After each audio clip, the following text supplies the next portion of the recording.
Mária Ďuríčková o Guľkovi Bombuľkovi. Ťažká hádanka. Ujo Rexo sa naraňajkoval a vošiel do svojej izby. A ty čo budeš jesť? Spýtal sa. Guľko Bombuľko sa vyhrabal spod deky.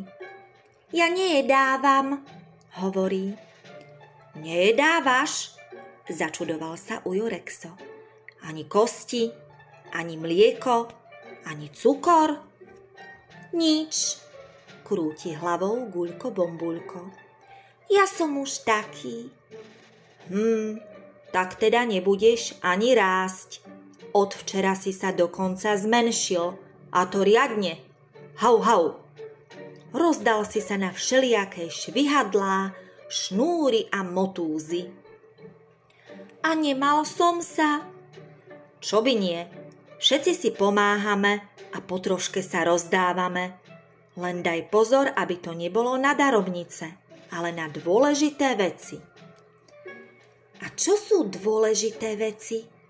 Chcel sa spýtať Guľko Bombuľko, ale Ujo Rexo už ležal na diváne a driemal. Po nočnej službe býval unavený a musel si odpočinúť. Bombuľko ticho vyšiel von. Počuj, Pipka, prihovoril sa kamarátke, vieš hádať hádanky? Pravda, že? Kot, kot, kot? Aj ťažké vieš, tak ti jednu dám. Povedz, čo je dôležité. Zamyslela sa Pipka. To je naozaj ťažká hádanka. Hniezdo je dôležité, začvirikal zo strechy vrabec Čičo. Ja si staviam hniezdo, čím. Deti sú dôležité, moje sa už o týždeň vyliahnu, povedala tetka Gagatka. Jaj, bežím si sadnúť na vajcia, aby nezachladli, gagaga. Pieseň je dôležitá, taká, čo slnce privoláva, pridala sa strýko Kiko. A ešte je dôležité mať kamaráta ako teba a niekedy sa s ním zahrať, doložila Pipka a pohľadkala Guľka po hlave. Poďme sa zahrať, Guľko Bombuľko. Ako sa Bombuľko hrával? Guľko Bombuľko sa najčastejšie hrával s Pipkou. Len čo zniesla vajce, pribehla k nemu a dala mu hádanku. Je to bielučké a hladučké. Čo je to? Vajce od Pipky, uhádol vždy Bombuľko a poskakoval od radosti. Aká si ty užitočná, Pipka. Keď bolo pekne a sucho, naháňali sa okolo studne alebo preskakovali švihadlo. A keď pršalo, utiahli sa do drevárne a pozerali už po 20. raz Pipkinu obrázkovú knižku. Toto zviera s dlhým nosiskom je slon, vieš, Bombuľko? Viem, a toto zviera, čo má fľakatý chrbát a dlhokánsky krk, to je ryžafa, však Pipka.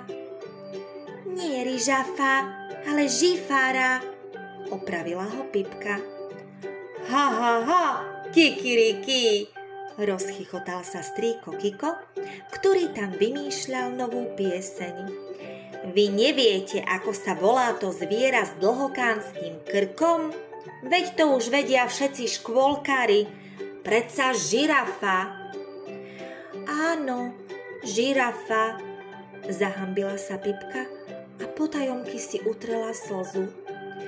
A toto je opica, pošuškala Bombuľkovi.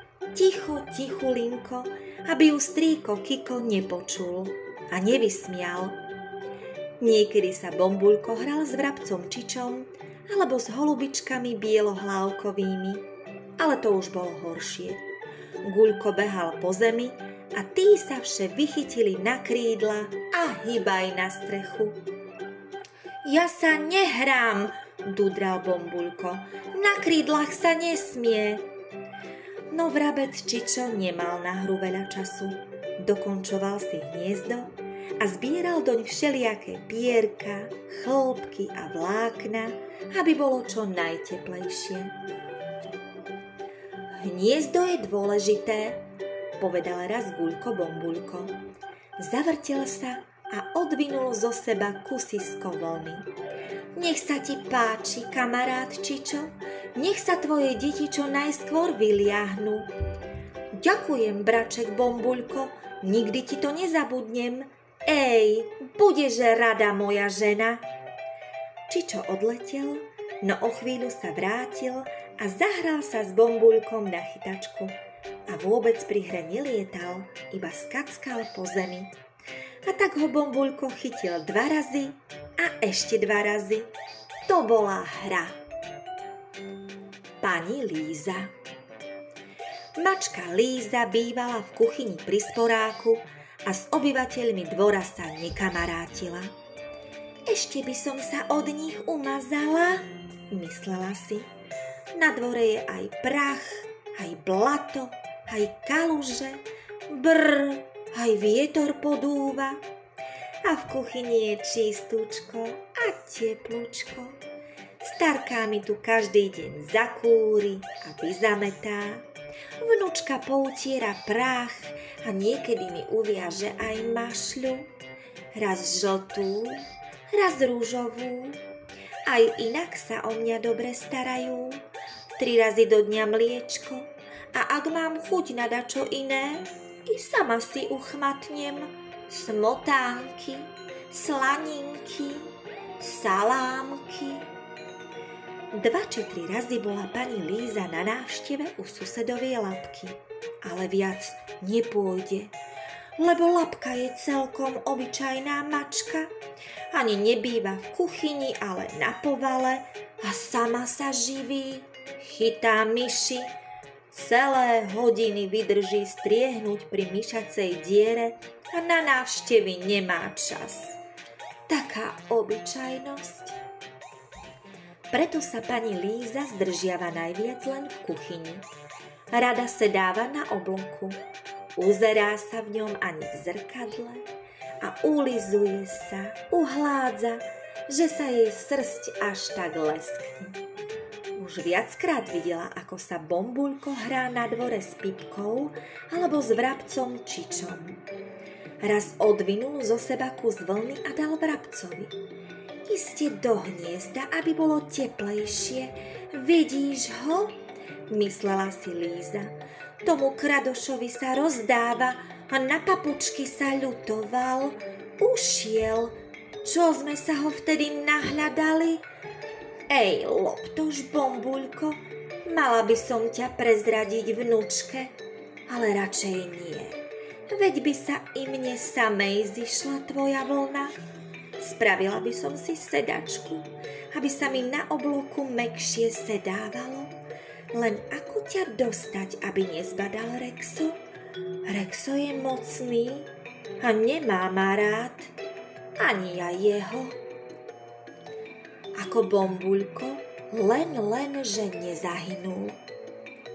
Raz, keď ujo Rexo odpočíval po nočnej službe a Pipka išla zniesť ďalšie vajce, prikradla sa Líza k studni.